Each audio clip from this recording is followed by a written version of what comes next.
sampai hari ini. Terima kasih Tuhan, berkati kami dengan firman Tuhan supaya kami belajar menghargai waktu yang ada. Kami belajar mengucap syukur. Kami percaya di dalam ucapan syukur maka cara pandang kami terhadap masalah menjadi berbeda. Kami bisa memandang bahwa ada masalah, maka ada campur tangan Tuhan. Ada masalah, maka ada sukacita surgawi yang melampaui segala akal manusia yang turun ke atas kami Tuhan. Kuatkan iman kami, berkati kami dengan kebenaran firman Tuhan, supaya kami mendapatkan kepekaan terhadap suara Roh Kudus. Kami sangat membutuhkan Roh Kudus Tuhan. Berkati kami dengan firman Tuhan, dalam nama Yesus kami siap untuk belajar. Yang percaya katakan amin. Puji Tuhan, silakan duduk. Sudah duduk masih para pelayan Tuhan. Kebiasaan saudara sekalian.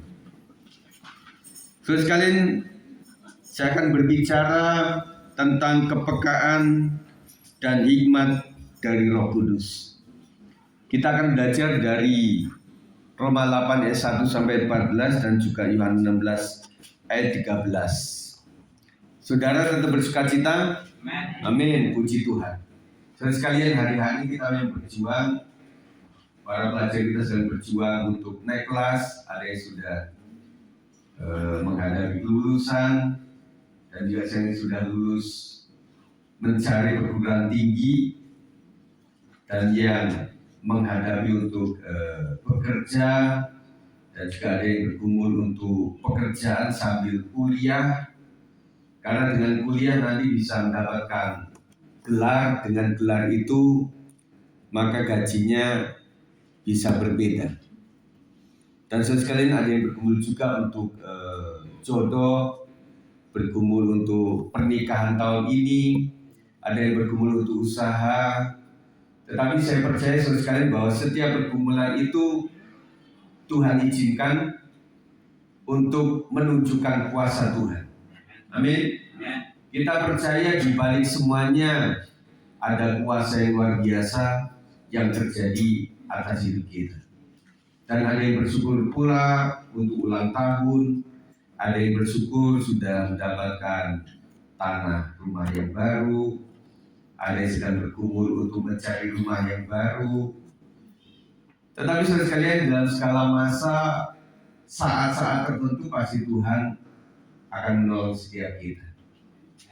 Kita saling mendoakan saja, karena memang yang mendapatkan masalah itu kategorinya kadang-kadang malah aktivis, saudara.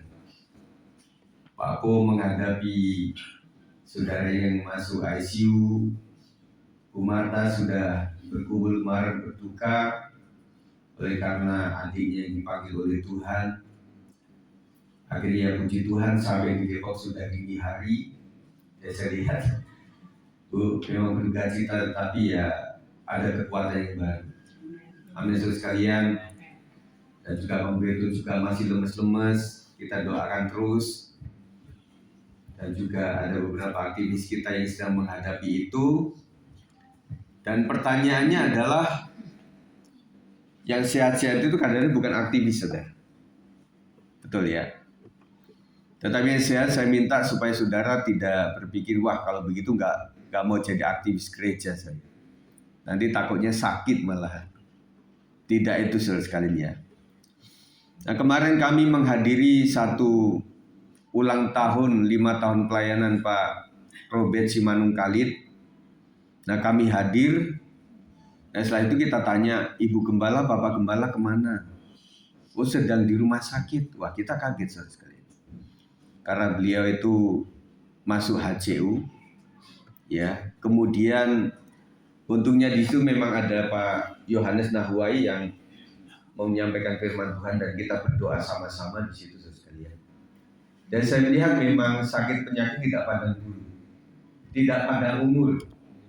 Ya, mari teman-teman sekalian yang merasa sehat badannya, ya bahwa penyakit itu bisa saja terjadi atas kita, yang tanpa kita tahu. Maksudnya ada orang-orang tertentu yang memang ada riwayat keluarga besarnya, ada yang tensi tinggi, ada yang asam urat, ada juga terkena sesuatu yang tidak baik. Tetapi ada juga yang memang keluarganya baik-baik saja, tetapi si pasien tersebut mengalami itu, saudara sekalian. Kita nggak sadar itu bisa terjadi. Makanya sakit tetap berdoa sama Tuhan bahwa ada mujizat Tuhan tetap terjadi. Yang sehat jaga pola makan, jaga pola tidur. Amin. Kemarin Bang Oto sudah bersaksi, Pak Gem, saya sama istri saya mencoba hidup sehat gitu ya Pak Oto ya. Makan rebus-rebusan, ya. Tetapi diakhiri dengan makan padang, itu repot sekali. Siapa suka makan padang? Karena padang itu enak sekali. Karena kata orang ada sesuatu bumbu yang khusus yang dilarang nggak boleh, tetapi untuk mereka memang khusus. Ya, saudara tahu itu apa ya? Saya nggak usah sebutkan. Kita bergumul untuk pekerjaan, kita bergumul untuk pendidikan kita. Kemarin saya tanya anak-anak remaja kita dan juga ada bapak ibu di sini, semuanya mereka bergumul untuk pendidikan, untuk apapun, untuk pekerjaan. Sekarang tidak baik-baik saja keadaan. Masa sedang dolar naik, masa emasnya lagi naik, itu semuanya kita ngalami saudara. Dimana bumbu dapur mulai naik, betul nggak ya? Tetapi kadang ada masa tertentu yang setiap kita beda-beda. Itu disebutnya saat susah, saat senang. Nah saat itu beda-beda sekali. Nah hari ini saja sekali kita mengalami, ya samalah. Kita mengalami ademnya AC. Kalau ibu gembala kan suka adem sekali. Saya nggak terlalu suka adem. Nah, makanya saya masuk di situ supaya ada tiang, supaya nggak kena AC. Nah bapak ibu juga begitu ya. Ada yang suka AC, ada yang juga enggak. Ada yang suka kipas, ada yang juga enggak. Nah bisa jadi dalam keluarga nanti gara-gara kipas bisa berantem, bisa ranjak akhirnya. Bisa begitu saudara ya, karena sudah umur. Nah bapak ibu sudah mulai tidak suka yang dingin-dingin, anak-anak suka dingin. Wah akhirnya juga bisa, wah satunya mesti simutan sampai ujung kaki sampai ujung rambut, anaknya ya udah nggak pakai baju gitu. Nah itu terjadi sekali. Tetapi saya percaya di masa-masa seperti itu kita dididik oleh Tuhan. Amin. Yang Tuhan mau itu adalah di saat senang kita mengalami berkat Tuhan, kita bersyukur. Tetapi di saat susah itu ternyata ada pertolongan Tuhan yang luar biasa. Kita mendoakan anak-anak kita supaya bisa mendapatkan sekolah negeri, karena tidak menutup rahasia bahwa di negeri itu memang lebih tidak banyak keluar uang daripada swasta. Dan ibu-ibu yang punya anak berpendidikan pasti pengennya seperti itu. Kemarin Ibu Mila tanya sama saya, Pak Apo juga share itu tentang SMP Kasih. Karena itu ada gratisnya ya. Ibu-ibu kan udah lihat gratis itu sudah. Makanya sudah Bu Mila tanya dulu lah ke pihak SMP itu gratisnya yang mana gitu loh. Jangan sampai jebakan saudara sekalian. Dan kemudian sedang mencari juga perguruan tinggi negeri ya, PTN. Nah anak kita juga memang tidak masuk 3 PTN itu. Kemudian dalam status saya share bahwa sekolah anak saya SMA Kasih itu ternyata kalau nggak salah ada 5 anak yang lulusan situ masuk perguruan tinggi negeri juga. Ada yang masuk UI 1. Saya tanya sama Jason kenal nggak yang namanya? Saya lupa namanya, saya orang Batak. Anak Batak orang gadis, dia masuk di situ. Kemudian ada yang masuk ke Patimura dan ada beberapa di situ masuk juga. Terus kalian kita sedang memilihkan itu selesai. Ya, saya tahu anak-anak kita pandai-pandai dan mereka membutuhkan mujizat daripada Tuhan. Nah makanya saya tanya kepada satu orang ini, kalau misalnya tahun ini nggak masuk perguruan tinggi gimana? Ya maunya orang tua sih masuk perguruan tinggi. Tetapi kalau pribadi ya nunggu tahun depan nggak apa-apa. Terus kemudian yang kedua saya tanya, kamu masuk sekolah itu kena mudanya atau kena tuanya? Desember, Januari itu biasanya kan antara tuanya atau mudanya ya. Puji Tuhan kalau pemerintah kita mulai paham itu sehingga membuat masuk sekolah itu tidak dibatasi oleh umur. Tadinya kan harus 7 tahun saudara. Dan itu agak membatasi. Akhirnya yang penting anak ini bisa masuk, bisa membaca, bisa menulis, ya sudah bisa masuk seperti itu. Ya, puji Tuhan.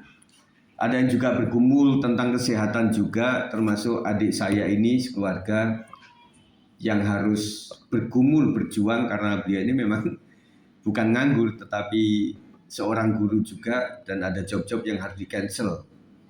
Terusnya si Re-nya juga kan memang harinya sedang ujian. Kita serahkan dalam tangan Tuhan, ya. Kita sedang menghadapi banyak masalah. Bangsa negara juga menghadapi masalah. Kita membutuhkan roh Tuhan. Amin.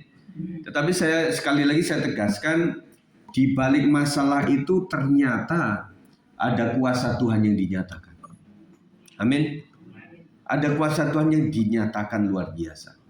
Sehingga cara pandang kita berbeda. Kita menghadapi masalah, artinya mujizat Tuhan akan dinyatakan. Kuasa Tuhan akan dipertontonkan, diperdengarkan di dalam hidup kita. Kenapa? Kalau semuanya baik-baik saja, saudara sekalian, kita nggak doa lagi, kita nggak baca firman Tuhan lagi, kita nggak getol ibadah lagi. Karena apa? Kita merasa tidak butuh Tuhan. Tetapi kalau dalam pergumulan pasti orang berdoa. Betul? Kemarin Bang Oto dengan pekerjaan yang baru itu memang sampai di ujung, di titik poinnya itu, dan sempat ngeri juga Bang Oto itu. Meskipun gede begitu tapi ngeri juga. Karena ada begal, mungkin ya. Lagi viral pocong, bener gak? Dan kalau jalannya kan memang masih siang, tetapi sampai di satu lokasi untuk pulang lagi kan ketemunya malam. Dan akhirnya pasti Bang Oto doa lah dalam nama Yesus, pasti begitu. Kalau orang dalam keadaan jalan yang baik-baik saja, dia nggak akan doa sama Tuhan. Badan baik-baik saja sudah nggak doa sama Tuhan. Tetapi kalau orang menghadapi masalah makan minum dan yang ada cuma itu sekalian, dan puji Tuhan anak saya Jason itu terutama sukanya telur. Nambah Re adik saya ini juga suka telur, makanya jadi pesen ke Bumila jadi lipet-lipet saudara. Ya, nah puji Tuhan lah. Ya puji Tuhan sampai hari ini kan Bu Mami Sidi tanya sampai udunan enggak sih, masih aman artinya. Udunya pindah di sini. Ya itulah anak-anak kami ya. Kita selain mendoakan saja. Kalau saya cek di sini semuanya kita bergumul untuk rumah. Kok dari saya satu-satu ini saya bisa sebutkan. Morina juga sama Bang Richard ini sedang bergumul supaya mami papinya bisa pindah ke lokasi mana sih? Enggak yang di sini. Parung. Mereka mau pindah ke Parung karena Bekasi banjir di tempat dia. Ya doakan saja lah. Chelsea juga bergumul untuk bisa bekerja tapi sambil kuliah. Pak Beni juga nunggu cucu juga. Ya Pak Beni ya.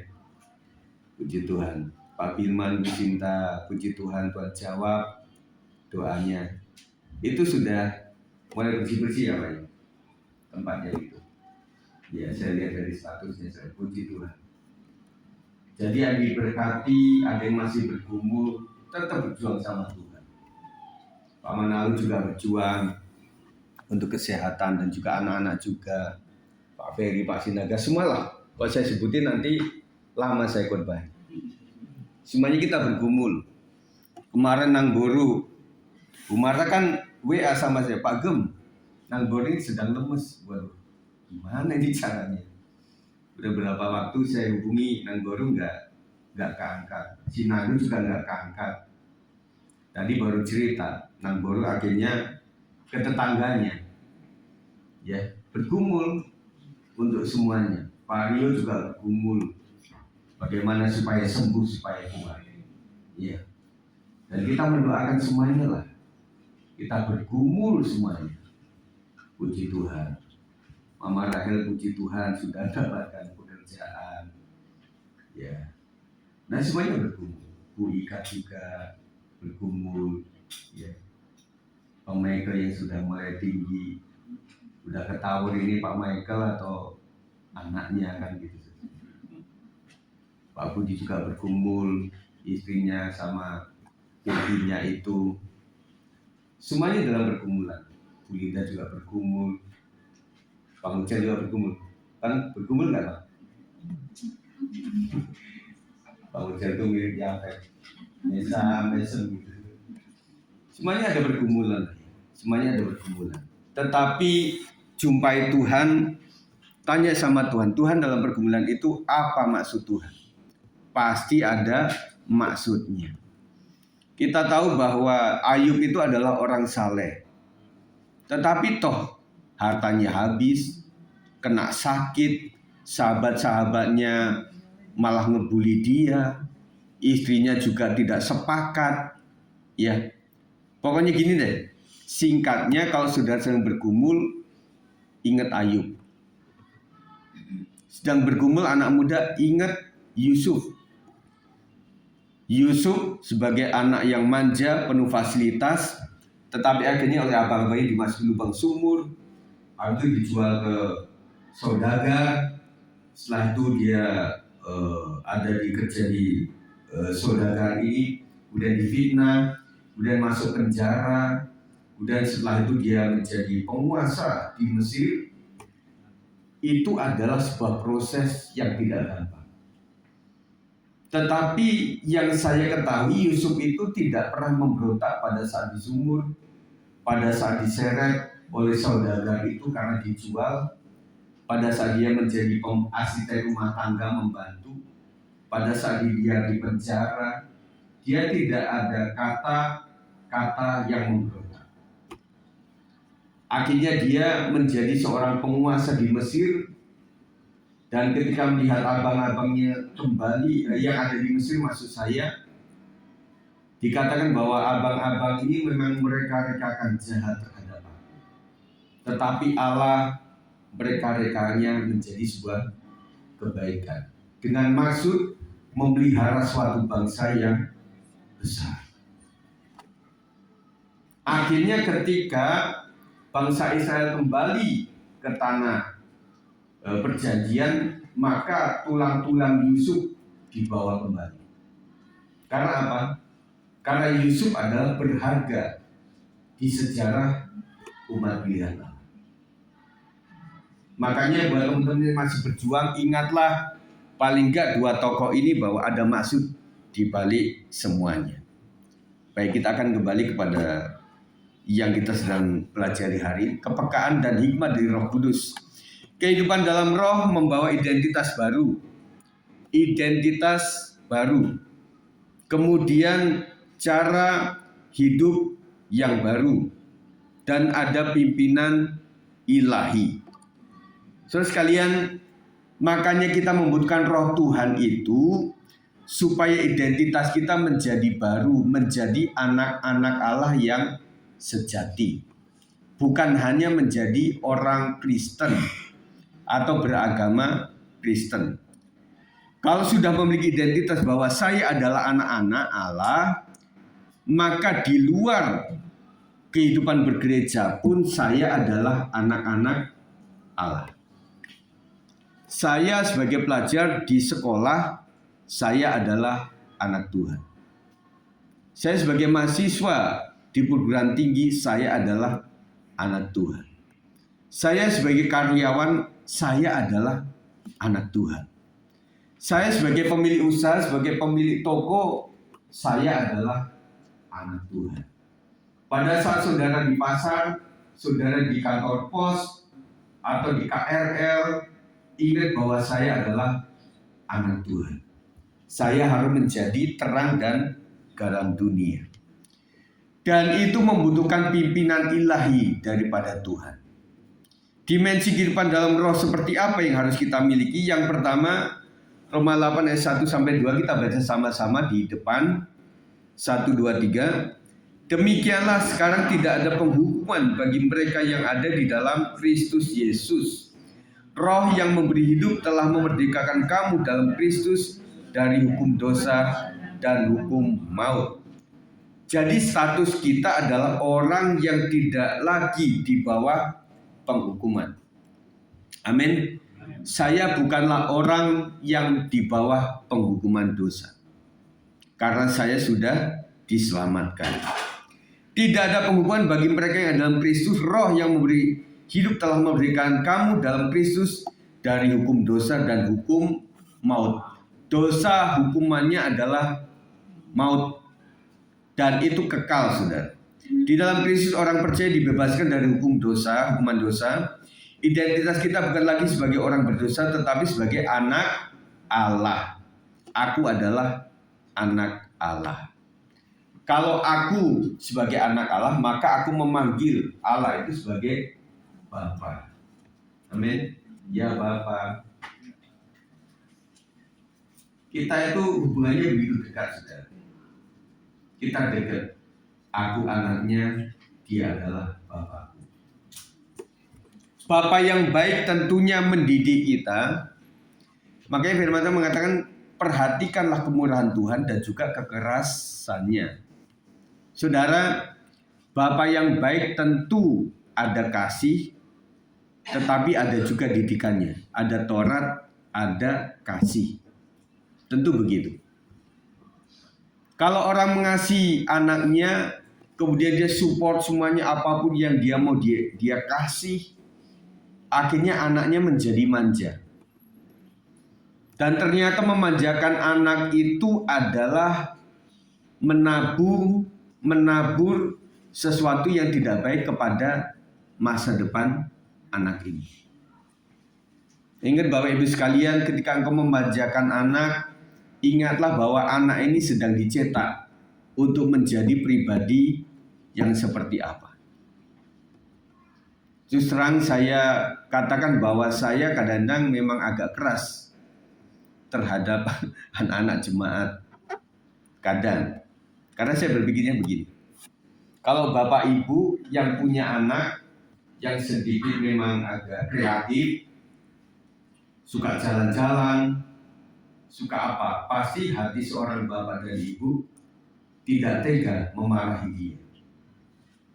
Saya tahu itu karena saya punya anak. Nah, saya mewakili orang tuanya untuk mendisiplin anak tersebut. Ya. Bisa jadi orang tuanya nanti salah, wah Pak kok jadi keras sama anak saya. Saudara bisa marah sama saya atau sama kami.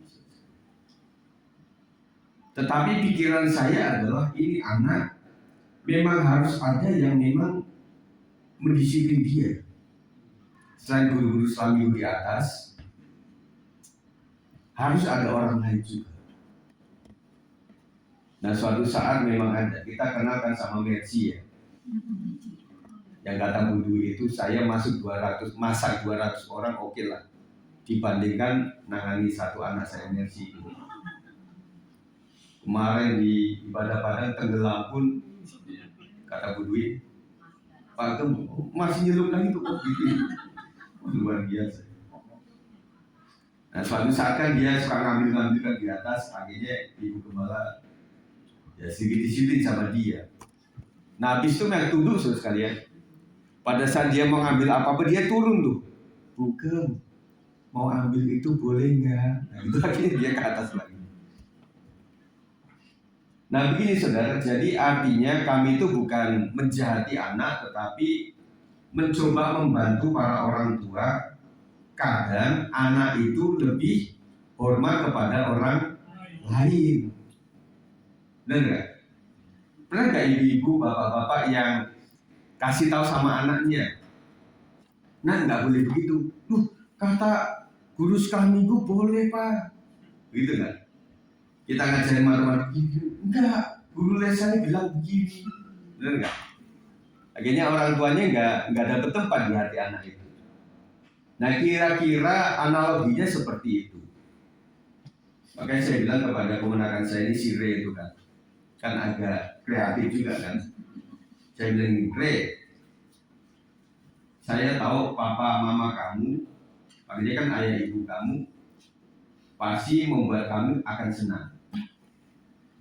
Tetapi kalau ada om, saya bilang om ya, saya bilang saya harus ngomong sama kamu supaya disiplin begitu. Makanya saya minta maaf pada Yoni adik saya kalau saya agak keras gitu ya. Makanya kemarin ibu juga telepon ke saya, kita minta maaf ya kalau si Yoyon sekeluarga tinggal di situ. Maafkan Re yang agak begitu. Saya bilang udah nggak terlalu sih. Kalau Re lihat saya sudah nggak terlalu gitu. Kan dia banyak ngomong sekali. Dan setiap ada pertemuan kemarin saya tanya, apa ya panggil saya itu? Pak Disigit ya. Padahal kan Pak, bukan Pak Disigit, Singgih. Pak Disigit gitu. Nanti ada temanku enggak? Ya kadang-kadang ada, kadang-kadang enggak. Kan suka Bu Hilma kan bawa jersey itu, suka ada, kadang enggak gitu ya. Waktu tadi malam juga nanya begitu. Pada saat WB juga nanya begitu. Kayak saya bilang kadang ada, kadang enggak. Oh gitu ya, iya. Dia kan butuh temen ya. Makanya pada saat di tempat Pak Sabtu, Re dapat temen banyak tuh. Sampai si dikasih apa ya? Korset. Dia diem aja. Wah dia bangga gitu, korset dipakai. Nah dia butuh teman-teman lah si Re itu ya. Ya sudahlah. Untuk melupakan sakit ya itu kadang-kadang memang agak sakit sih, panas gitu ya. Yaudah kita doakanlah keluarga ini supaya Tuhan kasih mujizat. Amin. Baik. Kebenaran pola hidup baru. Yang kedua adalah pola hidup baru menurut roh bukan daging. Roma 8:5-8 kita akan baca sama-sama. Sebab mereka yang hidup menurut daging memikirkan hal-hal yang dari daging. Mereka yang hidup menurut roh memikirkan hal-hal yang dari roh. Karena keinginan daging adalah maut, tetapi keinginan roh adalah hidup dan damai sejahtera. Sebab keinginan daging adalah perseteruan terhadap Allah, karena ia tidak takluk kepada hukum Allah. Hal ini memang tidak mungkin baginya. Mereka yang hidup dalam daging tidak mungkin berkenan kepada Allah. Nanti saudara di rumah, saudara baca pelan-pelan. Dan minta pewahyuan Roh Kudus untuk menerjemahkan semuanya. Saya percaya anak-anak teologia bisa belajar tentang Alkitab mungkin lebih mendalam. Tetapi saya percaya bahwa guru, dosen yang paling agung adalah Roh Kudus. Yang bisa menerjemahkan apa arti ayat ini. Makanya saudara berdoa sama Tuhan. Sebab mereka yang hidup menurut daging memikirkan hal-hal yang dari daging. Mereka yang hidup menurut roh memikirkan hal-hal yang dari roh. Itu aja dalam saudara. Betul enggak? Manusia daging itu yang dipikirkan adalah kenyamanan, kemudian yang instan, ya. Makanya apapun yang instan itu jadi diburu orang. Mie instan, kopi instan, terus apa lagi bubur instan, ada semuanya kan. Orang bilang begini, Bu, ngapain bikin bumbu sendiri kan susah itu, mesti mulek-mulek begitu kan. Di pasar kan ada yang bumbu jadi, betul nggak? Kemudian ada sachet-sachet itu yang ada. Kalau saudara nggak punya waktu cukup membantu itu. Misalnya saudara harus bangun dan cepat dan harus menyediakan sarapan yang cepat, ada energi misalnya begitu. Saudara bisa taruh saja di mangkok atau di gelas kemudian dikucurin dengan air panas itu selesai. Tetapi ada ibu-ibu yang kritis, Pak, bumbu jadi itu nggak enak. Mesti bumbu buatan sendiri yang enak. Ada yang bilang kalau kita misalnya ada mie instan, ambil aja mie-nya, bumbunya kita yang buat, gitu. Ada yang begitu. Tapi ada yang bilang sudah kandung dari awal sudah mencicipi bumbu yang sudah pabrikan itu nggak enak katanya. Enakan bumbu yang sudah ada, macam-macam saudara sekalian. Nah kita sedang mengolah itu saudara.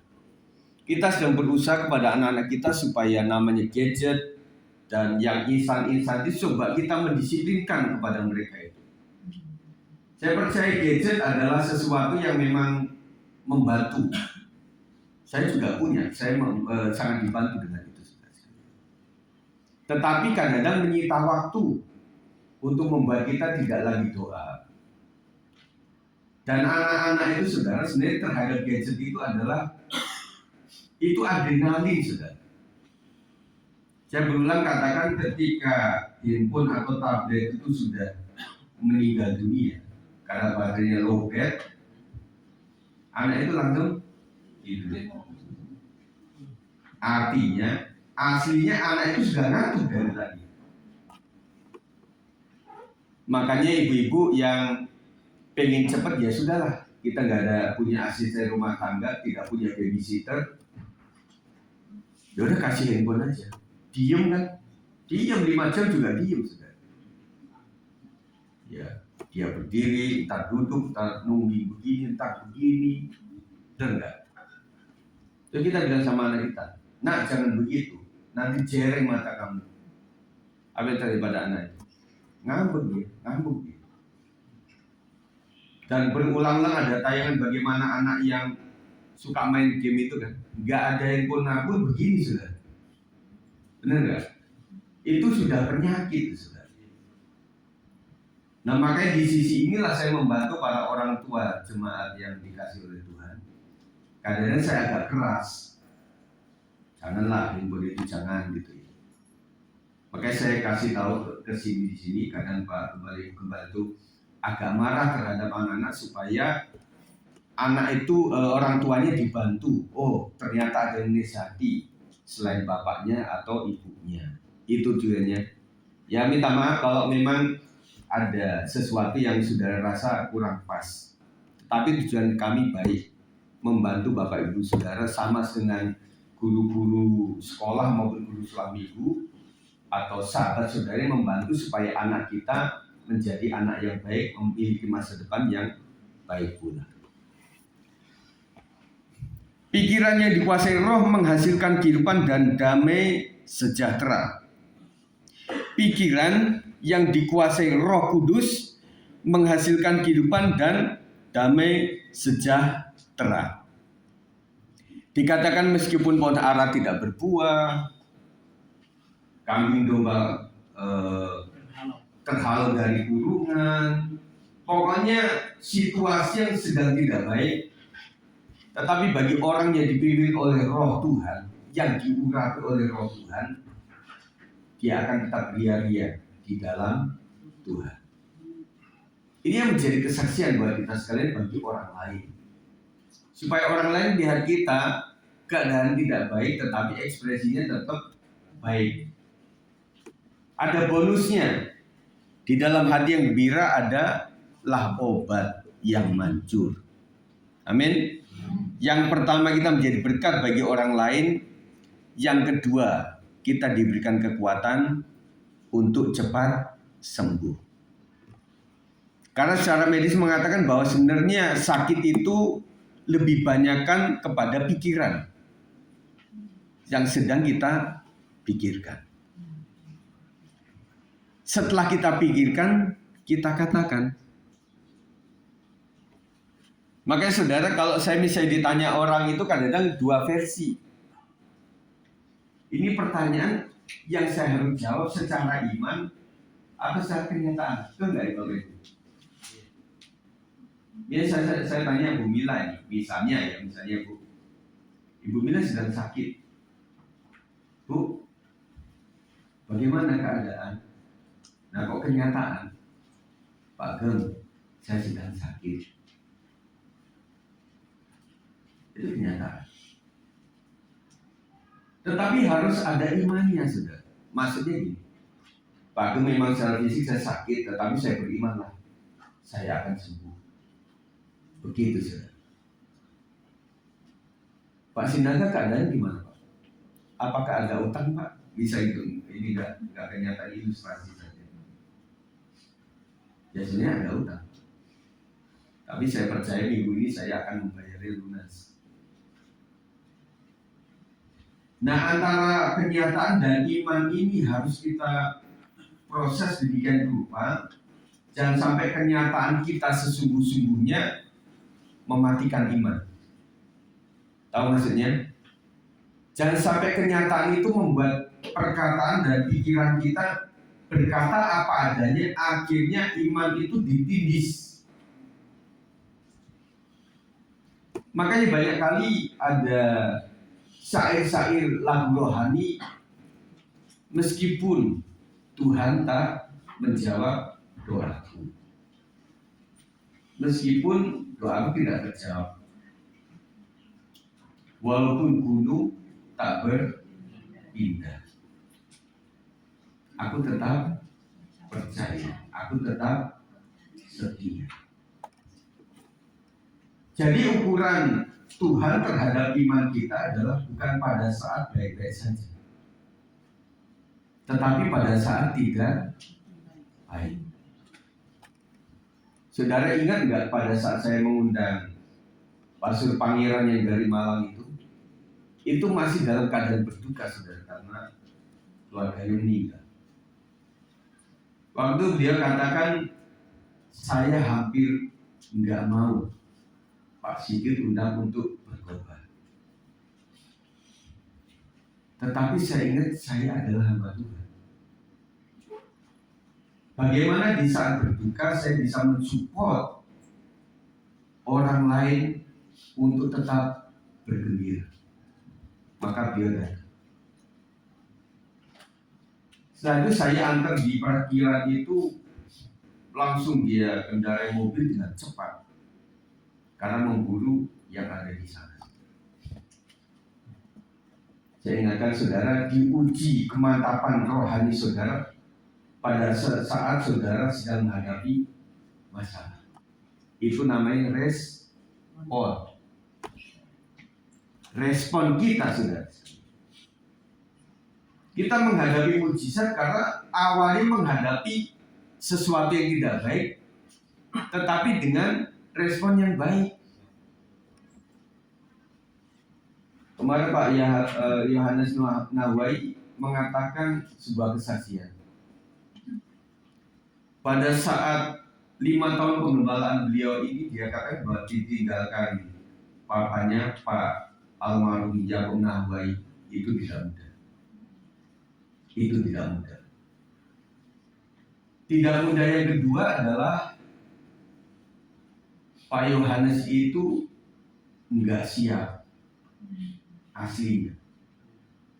Enggak siapnya karena mana sih bapakku yang begitu luar biasa melayani, kok dipanggil dengan cara yang tidak enak. Relatif masih muda. Selanjutnya, untuk meneruskan pelayanan beliau itu tidak berhadapan dengan gembala-gembala yang kecil, karena gerejanya besar. Dia harus berteman dengan orang-orang yang pengembalanya juga luas. Dia katakan awal-awal saya belum punya itu. Ketika dia buka file tentang program, banyak yang di-delay, banyak yang tidak sukses. Kemudian dia katakan, Tuhan, saya pengen kau pakai hamba-Mu yang kecil ini untuk menjadi alat Tuhan. Yang tidak bisa digolkan, belum sempat digolkan oleh papaku, saya ingin Tuhan bekerja melalui saya.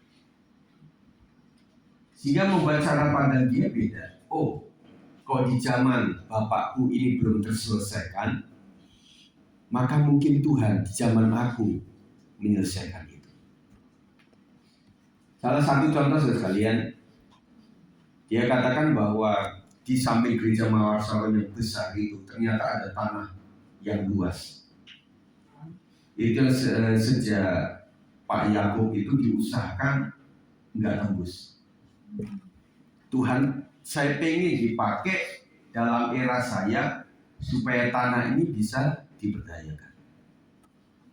Kemudian Pak Yohanes bilang, telepon kepada sekretarisnya dan juga sekretarisnya Pak Yakub dulu, tolong hubungi pemilik tanah ini, bisa nggak ketemu dengan beliau.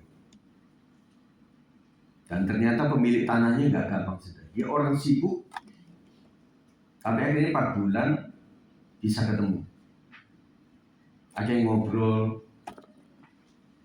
Kemudian dia panggil Pak Yohanes itu Pak Gembala.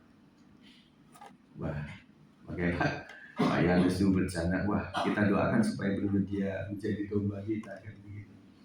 Nah, akhirnya tanah itu bisa dipakai meskipun kontrak saja, tetapi bisa untuk parkiran yang luas.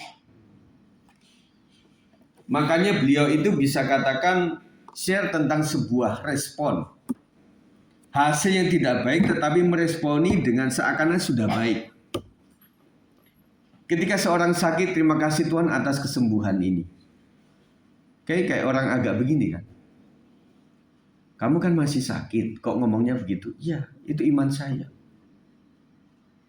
Ketika saudara misalnya punya usaha yang masih belum banyak pelanggan, sekalian saudara tutup warung itu, terima kasih Tuhan untuk pelanggan yang luar biasa. Mana gak ada pelanggannya yang datang sekalian. Itu gak gampang saudara. Misalnya Chelsea ini sedang mencari perguruan tinggi. Chelsea katakan saja, terima kasih Tuhan, bulan ini Tuhan sudah kasih perguruan tinggi yang tepat buat saya bisa kuliah. Itu aja jangan ngomong. Kalau ngomong tentang kesedihan sama Pak Beni, Pak, kayaknya saya nggak bisa kuliah ini tahun ini gimana ya? Waduh, selesai. Benar nggak? Itu adalah iman sudah. Mudah? Enggak juga sudah. Ini membutuhkan terus kita belajar untuk mengimani sesuatu. Kalau saudara katakan hari ini memang tidak ada pelanggan, tetapi puji Tuhan, terima kasih Tuhan untuk pelanggan-pelanggan yang luar biasa. Tuhan gak enak hati saudara. Wah, anak aku ini sudah dalam keadaan sarung sedih, tetap bisa berbangga dengan keadaan seperti itu. Wah, akhirnya Tuhan bilang, enggak, tolong ya, malaikat turun kok, sediakan pelanggan yang banyak besok. Bisa begitu, benar enggak? Kalau saudara sudah pelanggan gak ada, sudah grundel, tambah lagi monyong-monyong gitu di depan pintu ruko atau apa, saudara sudah dilihat tetangga nggak jadi berkat, akhirnya saudara malah nggak dapat apa-apa, benar nggak? Jadi ini adalah sebuah praktik iman yang tidak mudah, makanya kita membutuhkan Roh Kudus. Kita membutuhkan pengurapan Tuhan atas seluruh kegiatan kita. Roh Kudus yang tolong kita, saudara. Amin. Saya percaya setiap kita, saya pun juga merasa kita banyak kelemahan, saudara. Dan saya membutuhkan Roh Kudus Tuhan. Saudara juga seperti itu. Sebaliknya hidup menurut daging membawa kematian rohani. Nah, kenapa saudara? Karena kedagingan itu sudah firman Tuhan katakan tidak mendapat bagian dalam kerajaan Allah. Perselisihan dan sebagainya, saudara sekalian, perseteruan, hal-hal itu tidak ada bagian dalam kerajaan Allah. Pola pikir menentukan arah hidup kita. Pola pikir menentukan arah hidup kita. Kau memikirkan seperti apa, jadilah seperti itu, saudara. Jadi makanya di sini, saudara sekalian, tadi saya membaca sebuah, saya lupa namanya, tetapi itu anggota F4 zamannya kita masih muda, saudara. Kenal ya? Nah, ternyata ada satu anak, itu sebenarnya dia itu adalah kaum urban, anak Taiwan. Tetapi dia berjuang, mimpinya besar juga. Dia ingin menjadi sesuatu yang luar biasa. Pokoknya nggak tahu lah caranya, tetapi kerja keras. Kerja kerasnya adalah yang dia itu melatih dirinya untuk menari. Dari situ, saudara. Dia nggak tahu untuk apa nanti. Pokoknya dia latihan aja sampai fasih, sampai bagus. Ternyata yang dia tidak tahu dia mau menjadi apa itu ternyata menjadi seorang anggota F4 yang terkenal itu. Kita melihat ada orang-orang yang sepertinya masa depannya suram. Tetapi kalau orang itu bisa menggalakkan dirinya, menguatkan dirinya, aku bisa, aku mampu. Kalau kata Alkitab itu, hai jiwaku, kita berkata pada diri sendiri. Kita nggak bisa, saudara sekalian, hanya pengen mendapatkan support dari orang lain. Kita hanya membutuhkan, oh ibu cantik loh, ibu masaknya keren loh, wah Anda luar biasa, Anda luar biasa. Kita nggak bisa, saudara. Karena sekitar kita itu mendukung kita, kadang-kadang juga ada untungnya nggak saya dukung dia itu. Akan terbatas, saudara. Tetapi yang membuat kita bangkit itu adalah diri kita sendiri, saudara. Kalau saudara bangkit secara pribadi, orang mengolok-olok pun jadi bahan bakar untuk membuat kita marah, tetapi positif. Betul nggak? Tetapi kalau orang tidak meminati dirinya untuk berkembang dengan baik, orang membuli saudara, saudara patah. Betul nggak, saudara? Saudara kenal nggak dengan seorang pelawak putri namanya Kiki Putri? Kenal ya? Itu anak, itu seorang ibu muda yang memang suka dibully sama teman-temannya. Benar nggak? Suka dibully mereka. Dia itu mas. Tetapi dia tahan, saudara. Makanya dia tetap ada di atas. Tetapi kalau misalnya setimnya itu diolok, kemudian istilah Jawa itu mutung gitu ya. Wah udahlah, saya nggak mau ikutin lagi. Sudah dalam pekerjaan diomelin bos, mutung, akhirnya pindah kerja. Saudara berjemaat diomelin gembala, mutung, pindah gereja. Diomelin sama ketua musik, mutung lagi, pindah gereja lagi. Saudara nggak akan menjadi apa-apa. Dan saya pernah sharing kepada anak muda waktu itu bahwa engkau dibentuk di suatu tempat itu karena kita nggak sadar bahwa seorang bos itu ingin mencari dari 5 karyawannya itu siapa yang paling punya mental yang kuat. Makanya 5-5-nya dikasih sebuah cara yang membuat mereka nggak betah di kantor itu. Nah ketika 3 mengundurkan diri, yang keempat akhirnya ikut juga. Kemudian ada yang kelima, dia berkata begini, ya udahlah saya betah-betahin aja lah. Saya mengingat cari pekerjaan nggak mudah, ya udah saya tahan aja lah. Diomelin bos, ya udah telan aja lah. Diomelin bos, telan aja lah. Nah ternyata di akhir 3 bulan itu dia katakan, misalnya A gitu ya, saudari A, nanti setelah pulang kerja ke ruangan saya. Oh iya bu, makasih ya. Nah akhirnya bosnya bilang, saudara A, saudari A, saya tuh melihat teman-teman kamu itu baru digituin, dia sudah meninggalkan kantor kita. Sekarang gini ya, gimana bos? Sebenarnya yang saya isukan tentang kantor ini itu hanya buatan saya. Yang saya bilang kantor kita akan tutup, kita nggak punya laba lagi, penjualan seret, dan kemudian kita nggak akan bisa berdiri lagi, mungkin kita akan bubarkan kantor ini, maka akan dirumahkan semuanya. Itu sebenarnya bohong semuanya. Bisa begitu? Iya. Kenapa bos?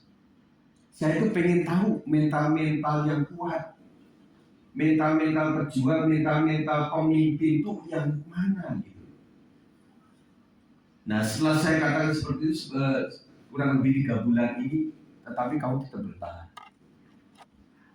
Iya bu. Alasanmu apa? Ya saya mencoba aja bertahan. Artinya saya melihat bahwa dalam pekerjaan itu tidak mudah. Artinya saya percaya menjadi bos kayak ibu ini tentu nggak mudah. Makanya saya bertahan, seakan-akan saya itu sudah menjadi seorang pemimpin. Jadi saya harus tabah menghadapi itu. Wah keren kamu. Nanti gini nak, setelah ini ibu angkat kamu menjadi seorang staf di kantor ini. Ini gambaran sekali.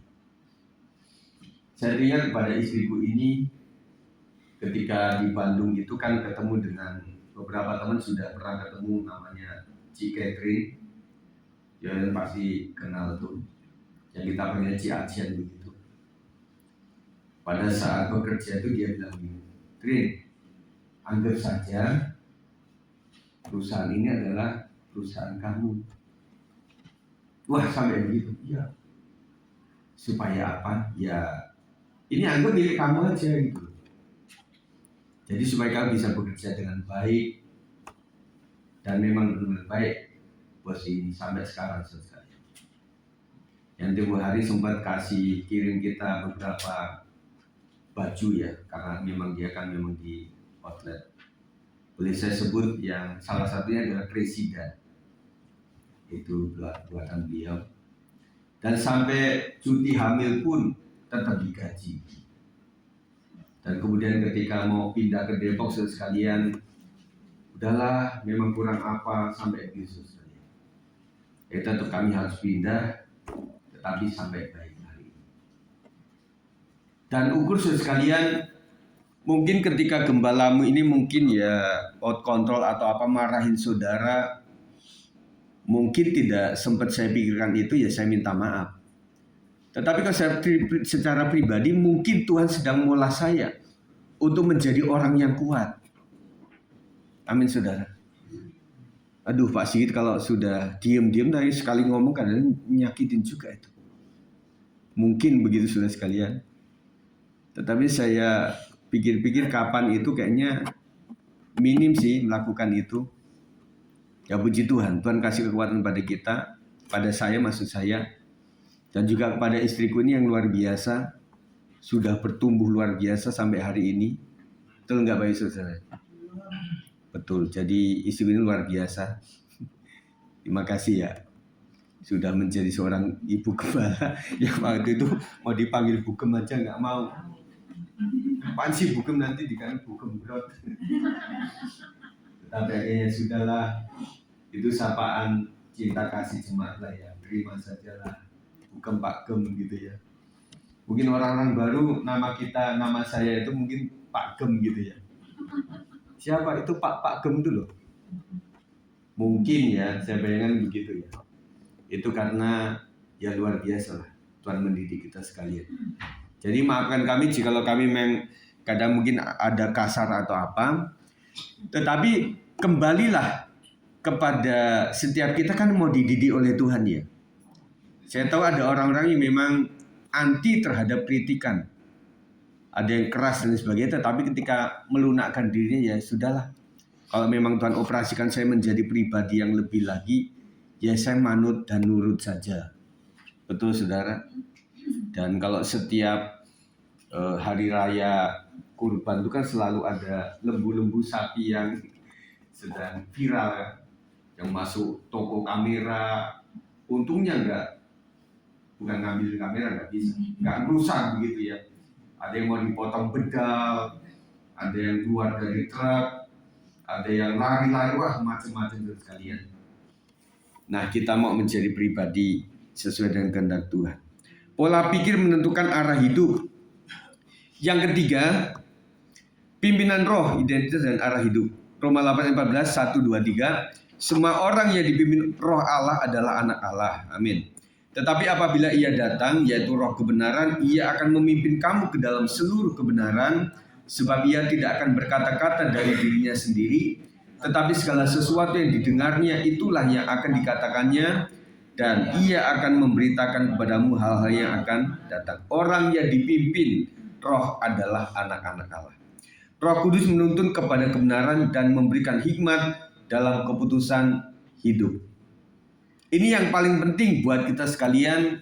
Bang Rica Samorina juga membutuhkan hikmat daripada Tuhan untuk mempertimbangkan dan memutuskan segala sesuatu. Apalagi kita sudah berumah tangga cukup jauh, panjang dan lebar, luar biasa, manis, getir, pahit, asam, semuanya sudah kita lewati. Tetapi satu hal yang membuat Bapak Ibu sekalian bisa memelihara anak dengan baik, menata keluarga dengan baik, memberikan asupan makan kepada anak dan keluarga dengan baik karena hikmat daripada Tuhan. Saya percaya untuk kasih makan kepada Pak Beni ini, Bu Herma membutuhkan hikmat yang luar biasa. Tidak mudah. Ya. Makanya Bapak Ibu sekalian, kalau punya suami nggak rewel, makanya syukuri. Amin Ibu-ibu. Dan sampai bapaknya tuh nggak mau diangetin, masak sarapan, makan siang sama sore mesti beda, waduh pusing kita Bu ya. Puji Tuhan kalau punya anak-anak itu ya yang ada sajalah makan. Itu adalah anugerah Tuhan luar biasa. Atau sebaliknya ibunya yang rewel. Ya, bapak-bapak susah kasih makan istrinya atau apa. Tapi rata-rata sebaliknya. Kepekaan terhadap suara roh menjadi kunci kehidupan yang berkenan kepada Tuhan. Mari saudara kita belajar peka terhadap roh Tuhan. Roh Kudus sangat lembut. Roh Kudus sangat lembut. Kita mesti peka. Kenapa kita membutuhkan kepekaan? Berarti roh Tuhan itu sangat lembut. Kita membutuhkan konsentrasi, fokus betul. Terus kalian, kenapa Yesus itu memberikan teladan cara berdoa? Dini hari, kemudian buka kamar, masuk, tutup pintu, doa. Kemudian di taman, ya bukan taman buring, bukan taman apa, bukan taman kanak-kanak, tetapi sebuah taman yang sepi, karena membutuhkan konsentrasi. Meskipun bukan aturan gereja, tetapi kenapa doa kita mesti tutup mata? Kita sudah diajar di sekolah minggu, anak-anak, mari kita tutup mata, kemudian lipat tangan, kita berdoa. Apakah yang berdoa dengan melek itu tidak berkenan di mata Tuhan? Tidak. Intinya bukan itu, intinya konsentrasinya. Kalau saudara doa dini hari melek gitu kan, pikiran saudara, jam itu kok lambat banget ya gitu. Cicak itu lagi berantem ya gitu. Saudara jadi nggak doa. Betul nggak? Tetapi buat orang-orang yang sudah rajin berdoa, sudah mengkondisikan itu masih bisa. Terima kasih Tuhan untuk lauk ini, terima kasih orang sudah menyiapkan ini, terima kasih untuk RW ini, untuk daging ini, untuk babi guling ini, terima kasih untuk sayur bayam ini, dan berkali sudah menyediakan dan sebagainya, masih bisa saudara. Karena kita sudah memiliki hubungan yang sangat baik dengan Tuhan. Tetapi intinya semua kita membutuhkan roh Tuhan. Amin. Kita, saya, Ibu Gembala, keluarga Gembala, jemaat semuanya, para pelayan Tuhan membutuhkan roh Tuhan. Mari para pemain musik ke depan. Sebagai kesimpulan, dimensi kehidupan dalam roh seperti apa yang harus kita miliki? Yang pertama, status baru, yaitu tidak ada penghukuman. Saya tidak hidup di bawah penghukuman dosa, karena Tuhan sudah menyelamatkan saya. Kemudian pola hidup baru menurut roh, bukan daging. Yang ketiga, pimpinan roh, identitas kita sebagai anak-anak Allah dan arah hidup kita yang jelas oleh karena dituntun oleh roh Tuhan. Itulah yang menjadi kesimpulan kita. Penyertaan-Mu Tuhan, segalanya bagiku, hadir-Mu di hidupku, terutama bagiku. Penyertaan-Mu,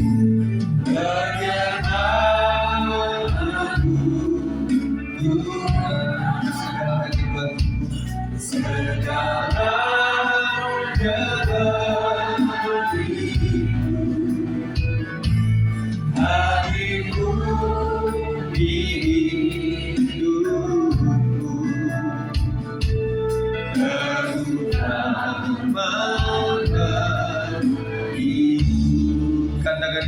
iman dan percaya anugerah-Mu.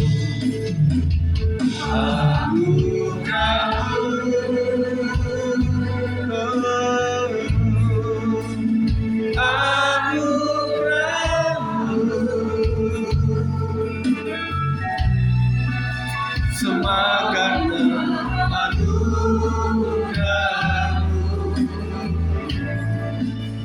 bukakan kekuatan-Mu,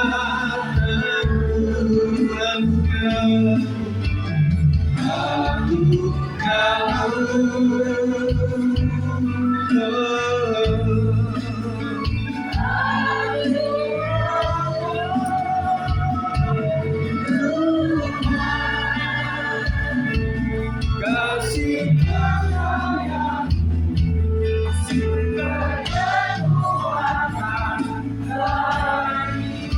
sekalian. Mari kita kembali kepada apa yang menjadi persoalan kita hari-hari ini. Kita memiliki masalah keuangan yang sulit karena ekonomi sedang sulit memang. Dan kita berpikir bahwa justru itulah mujizat Tuhan akan dinyatakan. Seperti ibarat 5 roti dan 2 ikan yang terbatas, tetapi dengan berkat Tuhan membuat ribuan orang terpenuhi semuanya. Ibarat kita seperti janda Sarfat yang membutuhkan mujizat Tuhan. Ibarat seorang Hana yang terus-terusan sampai doanya pun tidak terucap karena membutuhkan seorang anak. Tetapi akhirnya lahirlah seorang Samuel. Dan kita merasa bahwa hari ini memang terlalu sulit, memang sedang sulit. Tetapi mari doa sama Tuhan. Kalau memang saudara punya waktu untuk bisa doa sama keluarga, kumpulkan keluarga, nah yuk kita doa lagi sama Tuhan.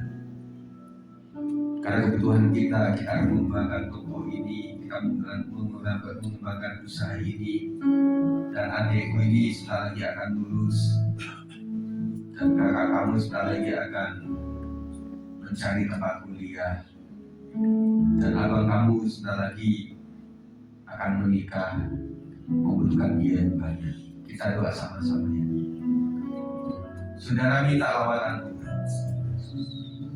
Apapun saudara rindukan kepada anak, kepada seluruh keluarga saudara, doakan bersama-sama.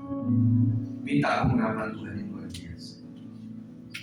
Dan saya percaya saudara sekalian, setiap kita diberikan kuasa yang sama. Tidak cuma Pak Sigit, tidak cuma Ibu Astrid, tetapi saudara pelayan jemaat Tuhan juga diberikan kuasa yang sama. Amin saudara. Saya teringat pada saat ayah saya sedang ada di komsel atau pool, beliau tiba-tiba demam, dingin. Nah akhirnya tidak ada siapa-siapa yang bisa mendoakan karena jemaat biasa. Akhirnya setelah diselimutin itu ada seorang jemaat, udah tumpang tangan aja nggak apa-apa. Tetapi karena nggak enak untuk tumpang tangan di kepala, dia tumpang tangan di kaki. Akhirnya sembuh. Amin saudara.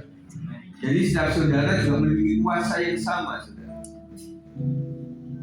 Kita sama-sama makan nasi, kita sama-sama orang Asia, meskipun beda suku, tetapi kuasa itu diberikan kepada orang yang berbeda-beda, tetapi orang yang mempercayai kuasa Tuhan akan terjadi.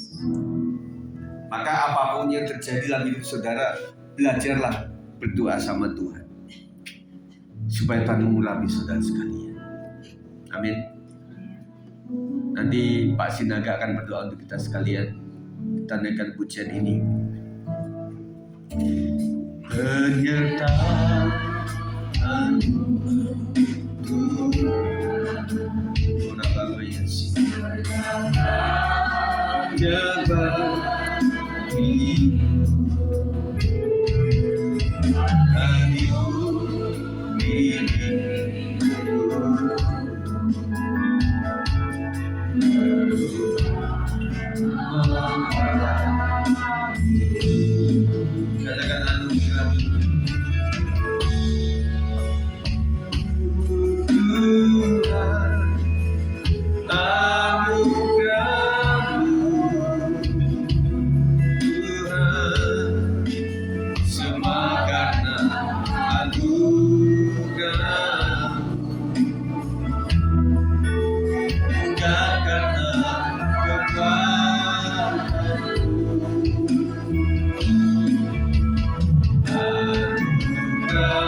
kami boleh ada siang hari ini Bapak. Kami percaya Tuhan anugerah-Mu Tuhan yang terbesar Tuhan di dalam setiap kehidupan kami Bapak. Dan kami percaya Tuhan lewat firman-Mu Tuhan siang hari ini Bapak. Kami boleh diingatkan kembali ya Bapak. Boleh kami Tuhan bersandar sepenuhnya kepada Roh-Mu Tuhan. Roh Kudus-Mu Tuhan yang menuntun kami Bapak. Sehingga kami boleh mampu Tuhan untuk menjalani kehidupan kami Tuhan. Tuhan Yesus kami percaya ya Bapak. Kami adalah manusia biasa Tuhan. Manusia yang lemah ya Tuhan. Tetapi kami percaya karena kuasa-Mu Tuhan. Karena Roh-Mu Tuhan yang menuntun kami Tuhan. Kami boleh ada sampai siang hari ini Tuhan. Ini semua karena kebaikan-Mu Tuhan. Tuhan mari Engkau jamah kami Tuhan pribadi lewat pribadi saat ini ya Bapak. Dan kami percaya Tuhan biarlah Engkau Tuhan memberkati keluarga kami lewat keluarga Tuhan. Tuhan sungguh banyak Tuhan problem yang kami hadapi Tuhan. Biarlah Tuhan kami serahkan itu semua dalam tangan-Mu ya Bapak. Dan kami percaya Tuhan Roh-Mu sanggup Tuhan menolong kami Tuhan. Kami tahu ya Bapak, kalau bukan karena Roh-Mu Tuhan kami tidak berjalan sedetik pun ya Bapak. Tetapi karena kuasa Roh-Mu Tuhan kami boleh berjalan dengan baik. Kami boleh Tuhan Engkau berlengkapi Tuhan untuk menghadapi semua Tuhan yang apapun Tuhan di dunia ini Bapak. Biarlah kiranya Tuhan setiap hati kami jamahlah Tuhan siang hari ini ya Bapak, supaya boleh bertumbuh, boleh Tuhan oh Bapak tertanam dengan baik firman-Mu Tuhan. Setiap yang difirmankan oleh hamba-Mu ya Tuhan, itu oleh mengajar kami, mendidik kami lewat Roh-Mu ya Tuhan. Biarlah ya Bapak siang hari ini boleh kami ucap syukur Tuhan, karena Engkau begitu baik di dalam setiap kehidupan kami ya Bapak. Berkatilah hamba-Mu Tuhan yang menyampaikan firman-Mu siang hari ini Tuhan. Kami percaya dan yakin Tuhan bahwa hamba-Mu Tuhan selalu Engkau pakai Tuhan untuk boleh jadi saluran berkat-Mu lewat firman-Mu Tuhan, menjadi terang dunia ya Bapak. Biarlah Tuhan Engkau berkati pelayanan Tuhan dimanapun Tuhan. Berkatilah Tuhan kami juga Tuhan umat-umat-Mu Tuhan yang diajar lewat firman-Mu Tuhan, sehingga kami boleh bertumbuh, boleh kami berbuah Tuhan, memberikan satu dengan yang lain dengan tali kasih-Mu ya Bapak. Terpuji-pujilah Engkau Tuhan, terpuji-pujilah Engkau ya Bapa. Berkati juga Tuhan Ibu Gembala kami, berkati juga Tuhan anak-anaknya Tuhan, anak kami yang Yesus Tuhan. Pakai anak-anak ini Tuhan menjadi alat-Mu Tuhan, supaya nama-Mu dipermuliakan saja dan diagungkan dan ditinggikan. Tuhan inilah kami Tuhan jemaat-Mu, umat-umat-Mu GBI 56 Tuhan. Kami terlalu percaya kepada Engkau Tuhan. Engkau sanggup Tuhan, oh Bapa mencukupkan segala sesuatu, segala yang kami perlukan Tuhan. Baik pun itu Bapa di dalam pendidikan Tuhan, baik pun Tuhan di dalam kebutuhan sehari-hari kami kami Bapa. Makan minum kami Tuhan, kami percaya Engkau mencukupkan Tuhan. Dan kami boleh Tuhan mendengar Tuhan. Kalau burung-burung di udara Tuhan, Engkau boleh Tuhan, oh Bapa, pelihara. Apalagi kami Tuhan ciptaanmu maksud yang hidup, yang bernafas serupa dengan Engkau ya Bapa. Kami percaya Tuhan, Engkau akan mencukupkan Tuhan di dalam setiap kehidupan kami. Dan pujilah Engkau ya Bapa. Inilah ucapan syukur kami pada siang hari ini Bapa. Hanya di dalam nama-Mu Tuhan Yesus Kristus kami berdoa dan mengucap syukur. Haleluya. Amin.